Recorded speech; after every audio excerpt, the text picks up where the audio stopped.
that's why I didn't want to run. But when Mayor Duterte ran, or was saying that he was gonna run, I said to myself, if this guy runs, I'll give these people a run for their money. Because if I will not fight, I will not be heard. And the issue is not to win, but to make people know that your votes are not going to be counted and you are being stolen. Your money is being stolen. Dahil kung nanakawin nila ang boto mo, magnanakaw sila sa gobyerno. And unless we do something about it, nothing will change.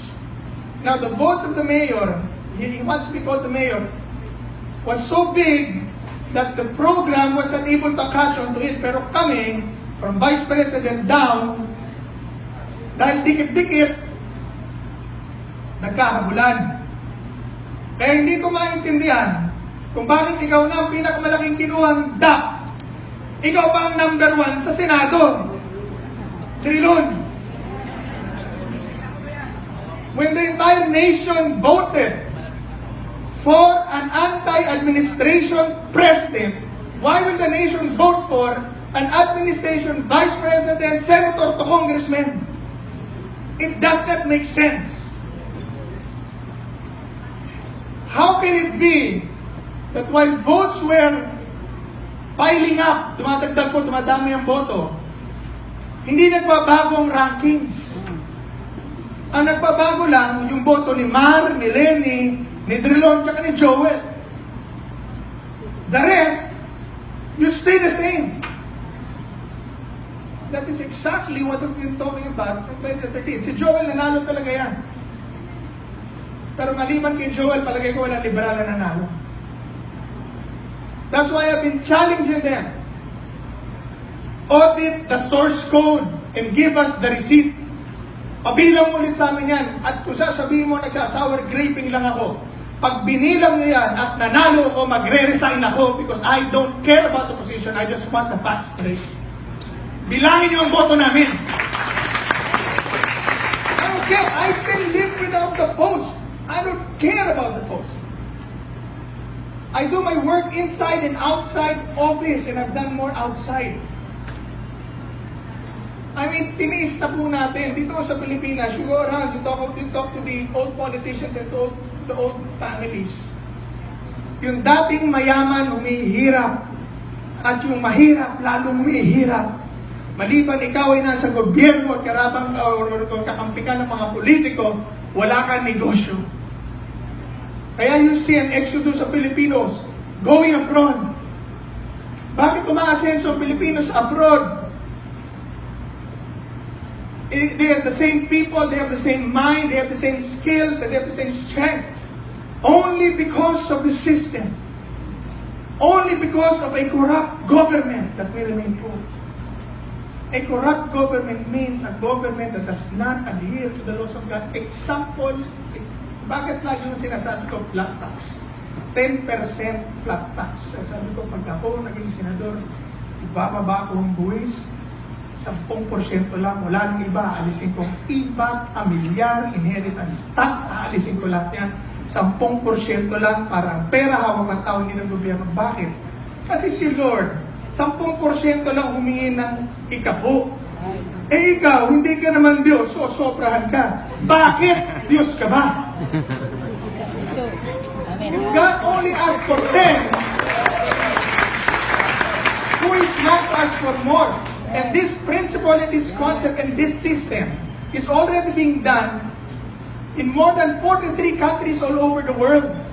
It is done by more than half the world's population. The wealthiest nation in the world are all in flat tax. Yung iba nga 3%. You go to Europe, they know flat tax. You go to the Middle East, you go to Brunei has 0 tax.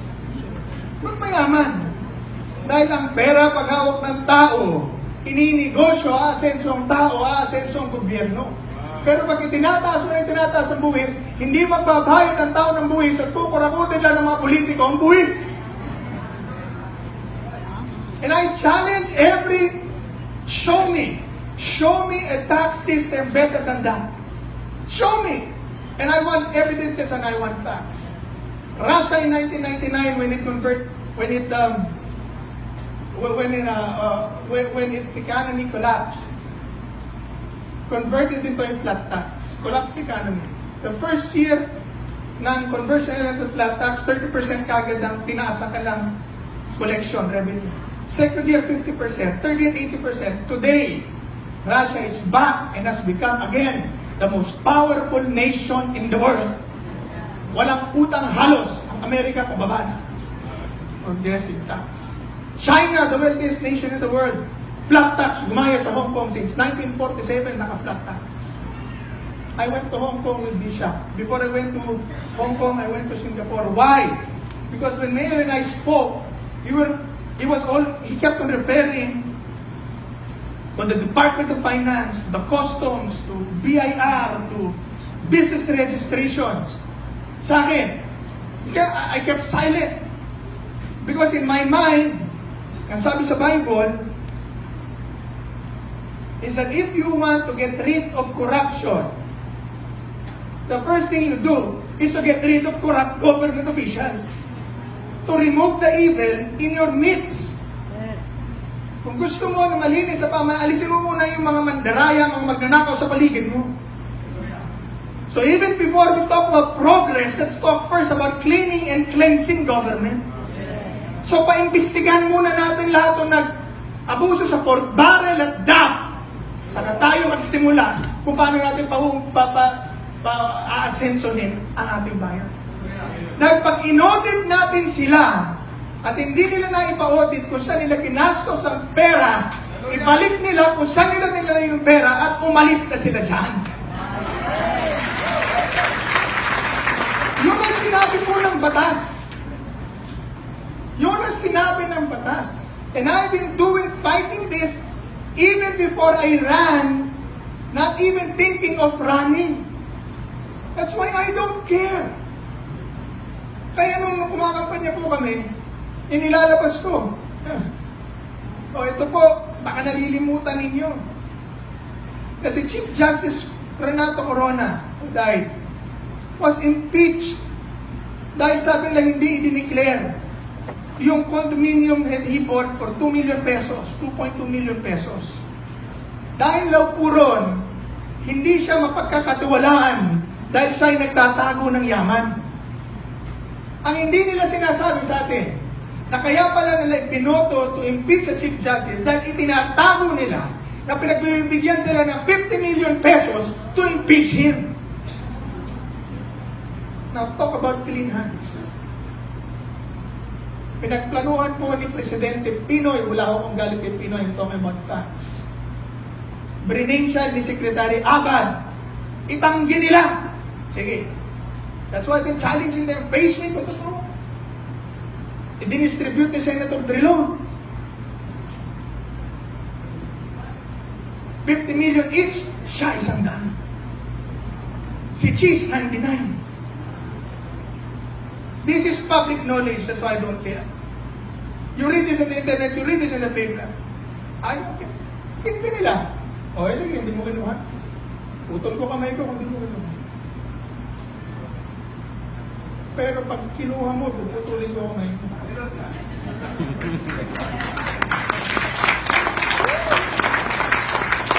Bakit ko ang galit sa magnanakaw? Yung kasi yung nagnakaw ka sa palengke dahil gutom ang pamilya mo, iba yun sa nagnakaw ka na nasa pwesto ka. Si Lord, nung mamatay sa krus ng Kalbaryo, walang katabing adulterer, walang katabing mamamatay tao, ang katabi magnanakaw. Galit si Lord sa magnanakaw. Dahil ang taong nagnanakaw sa pwesto, milyong-milyong pamilya ang pinahihirapan ng tao yan. Dahil sa kalokohan mo, walang trabaho ang tao. Dahil walang makapasok na hanap buhay dito. Dahil bago kang makapagsimula, tinarahan nyo na ng tinarahan. After martial law, companies and factories closed down one by one. That's why today, we are now a consumer nation. The businesses here is all about services. Gasolinahan, call center services. We have stopped producing. That's why we are exporting labor and people, because we have stopped producing products. Because companies and factories cannot survive here because of corruption, taxes, kuryente. Ang hirap makapag-usap sa national, ang hirap makapag-usap sa local. Corruption. I went to Singapore and I went to Hong Kong. Bakit? Bakit? Pinag-aralan ko, bakit? Bakit ba yung mga kumpanya dito nagbubukas? Ano bang meron kayo dito? Bakit ba yung dito ma-assess yung mga kumpanya? Ano meron kayo dito? Pinakita nila sa akin. Ipagtundok mo yun, alam mo na kagad ang diferensya. Gobyerno! Example. OFW. Merong employer naghahanap ng empleyado. Ako ayaw ko ng OFW. Sa totoo lang. Kung ako ang magkakaroon ng pagkakataon, auuwiin ko lahat yun. Kaya handa ko rito ang lupa nila, puhunan nila, bibilin ko ang produkto nila, i-trade ko para makauwi sila at mabuong pamilya. Let us not allow to pursue even further that going out of the country is a matter of necessity, not of choice. If you want to travel and travel, you matter. It's not dahil wala kang naman. Although nangyari. May employer umahanap ng trabaho, empleyado. Sabi niya ngayon sa opisina doon, sa ahensya, I want this kind of laborer. Nakita niyo resume. Pag tinawagan ngayon yung empleyado, oh, meron ka employer dito, punta ka na rito. Pero bago makapunta, meron mga requirements na hihingin ang POEA. Hihingin ka ng PIDOS, hihingin ka ng TESDA. Bago mo makompleto lahat yun, nagsayang ka na ng pera, nagsayang ka pa ng oras, pagdating mo ron, hindi na interesado sa employer mo dahil ang tagal mo, nakakuha na siya ng iba. Ano po ibig sabihin? The employer did not require na meron siyang TESDA, na meron siyang PIDOS, or even that he goes through POEA. It was the requirement of government itself. Tama. Hindi mo na nga mabigyan ng trabaho, pipigilan mo ba pag nakuha na ng trabaho? Anong klaseng gobyerno yan? Kaya kung ako po masusunod, aalisin ko ang POEA.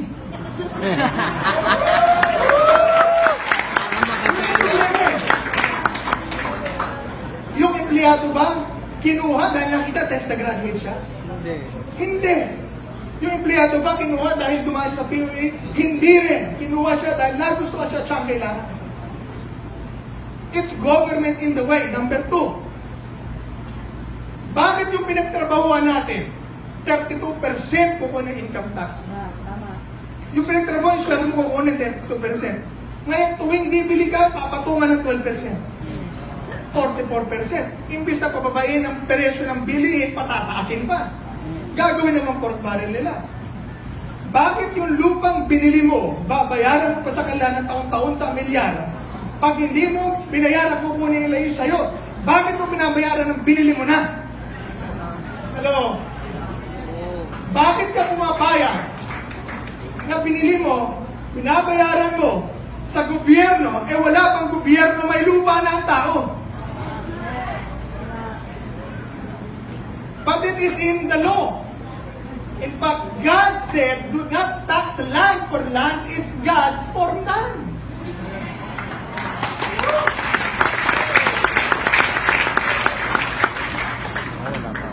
That's why I did not finish my law school. Because I do not believe in the law. That is true, you can ask my dad. I asked permission. His dream for me was to become a lawyer. But when I was already memorizing the law, I said, Papa, doble hirap ng pag-memorize ko. Bakit, anak? Hindi ako naniniwala sa batas. Anong klaseng gobyerno na pati yung minana natin, yung pinaghirapan mo pa. Hindi mo ipamamana sa akin yan, sa mga kapatid ko. Dahil yung gobyerno meron ng plano at may batas kung kanino pupunta ang shares. Anong klase yun? Kanila ba yan o atin?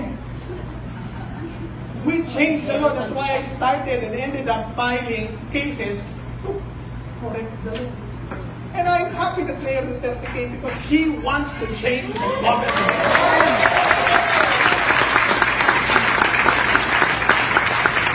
And lastly, he does not care.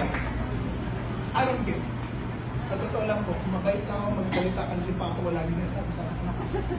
Sigaw na sigaw dahil bandido na ako, mukha ka pang bandido. Pero nakita ko si Kuya Makelto pa, puso na ulit kayo rito. Labasan natin ang totoo. Galit tayo, galit tayo. Galit tayo lahat eh. That's how things will change. Kaya po, maging senador ako sa hindi, wala man mamamatay at bubuhay ako muli, aalis ko ang pamilyar at mga pamilyang sistema. Walang imposible. Walang imposible. Ako, hindi ko inaasahan mananalo talaga ako. Paano ako mananalo? Eh, bilihan ang boto, hindi naman ako mabibili. Binibenta picos, hindi ko na mabibili. Pero yung marinig ako ng tao, marinig ako ng mga kabataan at na-inspire at nabukaw ng dami ng isipan, alam kong magbabago.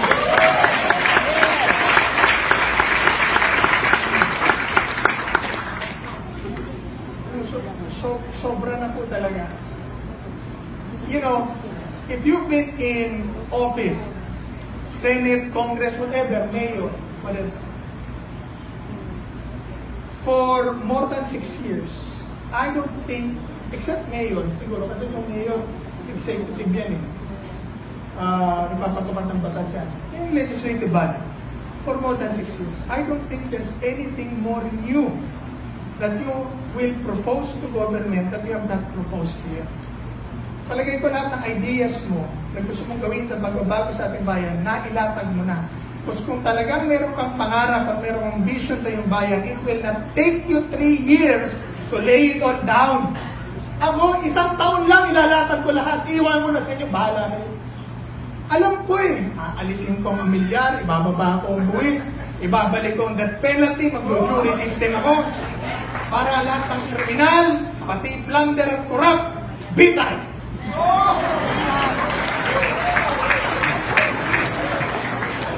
Singapore, sa Hong Kong, gano'n. Hinama ko nga po sila, walang sweldo. Gusto nyo, walang sweldo. Oh, bakit? Kung gusto nyo magpayaman, magnegosyo kayo. Tama. Maglilingkod kayo sa gobyerno, maglingkod kayo kahit walang sweldo. Gusto nyo maman, magnegosyo. Iayos natin ang sistema. You know, in Hong Kong and in Singapore, why did I go there? They have the best airport, the best ports, the best tax system, comparatively all over the world. Simple lang.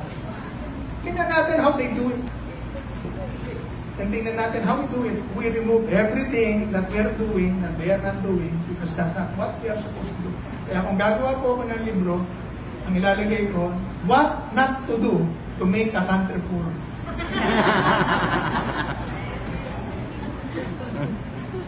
So what's at hand? Usap po kami ni Mayor. Alam niyo po, ang relationship namin ni Mayor, hindi po kami magkakilala niya. He is 71 years old, I am 38 years old. Ang tingin sa akin yan, apo. Ang kilala niyan, tatay ko. Parehas silang sigat. Isa, parehas naging mayor. Isang mayor, isang mayor. Alam nila, si Greco, yan nagpatanggal ng 4 barrel of that. Bidista ko kami pareho. In the middle of the campaign, kampanya-kampanya kami. Usap kami. Hindi ko rin Palawan. Sabi ko, pero, dalawa lang ako kami. Pag nanalo tayo, at kahit ikaw lang ang manalo, pangako mo sa akin, paiimbestigahan natin lahat na nag-abuso sa court para lahat ngayon, wala akong ititira dyan.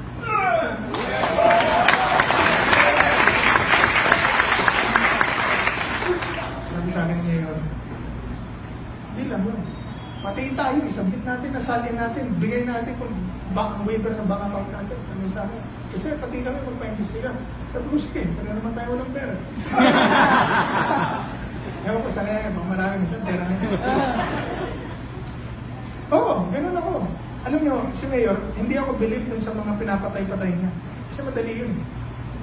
Ang mahirap, yung 22 years kang naging mayor, hindi ka nagpayaman. Yung mahirap. Dahil lang po, pag umuwesto po kayo, alam ni Tito John, hindi mo naman kailangan magbili. Nandun sa plantilla mismo, nandun sa budget mismo yung para sa yung pork barrel at namsang funds. Darating yan. Lalapit ang lahat ng mga contractors, Janet na policeman, o hindi ang pangalan nila, mag-o-offer ng komisyon at bibilhin sa'yo yung pinap mo. You don't have to do anything, you just have. Kailangan mo lang lokohin ng mga tao at iboto ka. Kung kailangan mong bilhin mo na dahil mababawi na. But that is not the nation I want to leave to my children. Sabihin, tiniis na natin ito, huwag na natin pamana sa anak natin.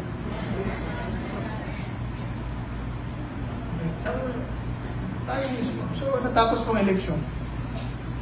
Kung siya palit kami ni Mayor, ayaw na siya ng konti. Ako naman, tuloy lang sa trabaho ko. Wala naman na bago eh. Yung ginagawa ko noon, yung pa rin naman ginagawa ko. Talking about the portfolio, talking about the tap, talking about the Picos machine. Pa-imbis na yan. Nung makampanya ako, sabi ko, una kong gagawin, pag ako nag-descendor, pa-imbestigahan ko at tatanggal na lahat ng industry, portfolio at tap. Ginagano ko po yung mga pangalan ng mga tao. Atalista eh. Ginaganyan ko eh. Libo-libo ang tao eh. So, ngayon, dahil maliit, binabas. So, babasahin ko isa-isa. Oh, yan. 100 million, 950 million. Yan. Pagdating sa mga kasama ko, lalakdawan ko. Hindi ko alam, ang pag ginanong ko pala, yung mga screen sa gilid ko, ginagano ako, kitang-kita rin ng mga, binabasa, wala rin ko, wala. So, nagagalit ko sa aking ibang tao, bakit kinalakdawan mo yung iba, hindi mo nabasa yung iba? Eh, nabasa yun naman, gusto niya, babangkitin ko pa. Kaya pala nung pagkano, dumarating yung ibang mga kasama na nandun din, kami sa akin nung mga kasama ko, boss, bumabait yung ano, lagi kami nahanap, boys, sila. You know, alam niyo po, hindi naman po ako, marami na natrap sa ganung sistema. Maraming natrap. Ibig sabihin, they didn't want to do it, but because it was a system, what can we do? I'm only a senator, I'm only a congressman, I'm only a Yusef. Yan ang sistema. I understand that. But let's change the system from now on. And before we can move on, let us all first repent, ask forgiveness, at umamin na talagang inabuso. At kung may ibabalik pa, ibalik nyo na. At kung hindi nyo na maibabalik dahil nagastos nyo na, at least man lang, pakita nyo na nagsisisi talaga kayo dahil may sakeyus. Amen? Kaya po ako, ngayon, nagpapatayo na po ako ng rehab. Rehab for the corrupt. Dahil they have a choice. Ano? Hindi kayo aamin? We will prosecute you for 6 years. Usap ko si Mayor. Tapos ang eleksyon.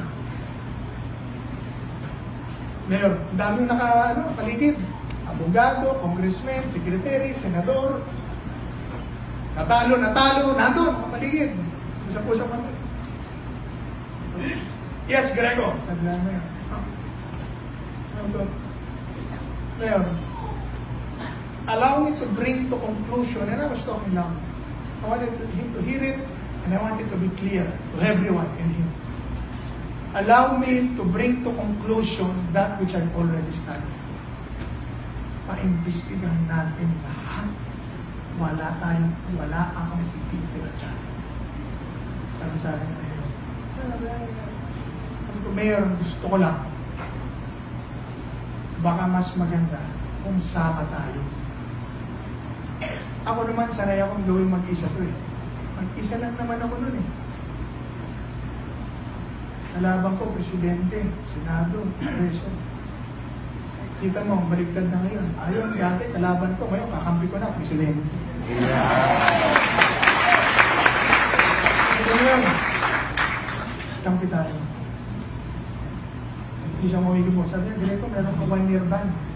Sabi niya, hindi ko magalaan ng pweso. Hindi ko rin magalaan ng sweldo. Sabi ko lang, kapital.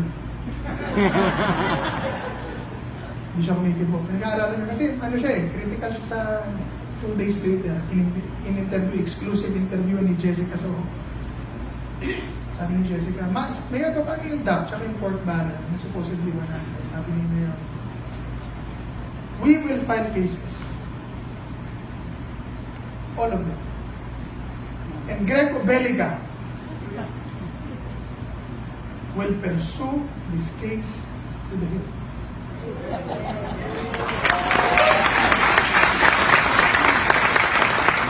Ako sa akin namin dito, bro, narinig mo sinabi ni Mayor? Hindi. Ano sabi? Ipakukulong mo na raw lahat. Okay. 2 days later, nagsalita na si incoming Secretary Justice Aguirre. Sabi gano'n, we will file, the mayor said, to file on cases of that. Hallelujah. Noon, ginawa natin kalaban ang Presidente. Ngayon, kakampi natin. Pero ang kakampi natin si Lord pa rin. Mga kapatid, ito ang gagawin nito. Pagpupo ni Mayor, pabubuksan natin at pa-audit natin ang lahat ng BCM source code. Pakukuha natin ng resibo, pabilang natin ang money, ilaban po natin yan. Isampa natin ang lahat ng kaso at allow them to produce their evidences in court. Kung hindi nyo ninakaw, thank you Lord, clear. Pero kung ninakaw nyo, ibalik nyo. Mayor, i-apply natin ang batas. Kung gusto mong i-pardon mo, okay lang, pero i-apply natin ang batas. At huwag mo na silang pahawakin ng pwesto dahil yun ang sinabi sa batas. Perpetual disqualification from public office. Kaya kung yan, we will press him to release all the audit report. We will itemize the budget.